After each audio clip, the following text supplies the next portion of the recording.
देखंतु ओडिशा प्रगति पथरे चली एवं ओडिशार अभिवृद्धि हार जातीय हार ठुरु मध्य 2% रु अधिक बेसी रही।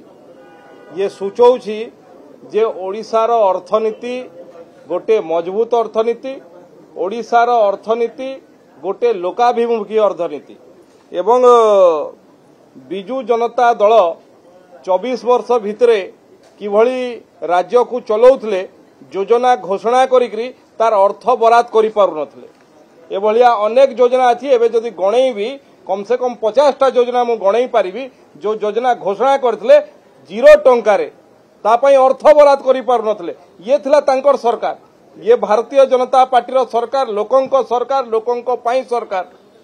प्रथमे बजेट रे एवं एवं अतिरिक्त बजेट रे 17,440 कोटी टंका व्यय बराद करछंती एवं जहा जहा कहिचु से सबु कथा को करूचु। जो जो घोषणा आमे करिचु सबुथि पई अर्थ बराद मध्य करछु एवं काम मध्य चलीछि, जहार रिफ्लेक्शन आपण नुआपड़ा रे देखिले जे लोके सरकार को पसंद करछंती, सरकार रो आर्थिक परिचालना को पसंद करछंती। राज्यर अभिवृद्धि जातीय स्तर ठू अधिक भाव में बढ़ी। ओडिशा प्रगति पथर अच्छी।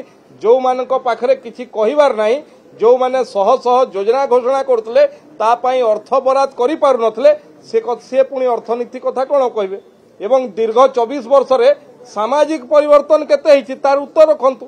थरे ओडिशार सोशल इंडेक्स तु देखंतु जे 24 वर्ष जणे गोटे दल जणे मुख्यमंत्री जे एवं शासन चलेला परे बजेट एते थर पेश कला परे जदि ओडिशार सामाजिक परिवर्तन हेई नथिला एवं ये 1.5 वर्ष भितरे ओडिशार लोकंको सरकार, भारतीय जनता पार्टी सरकार रे जो जो योजना घोषणा कराई सबुथि पई अर्थ बराद कराई एवं लोकंको पाखरे पहुंचुची ता एनश्योर मध्य ये सरकार करूची।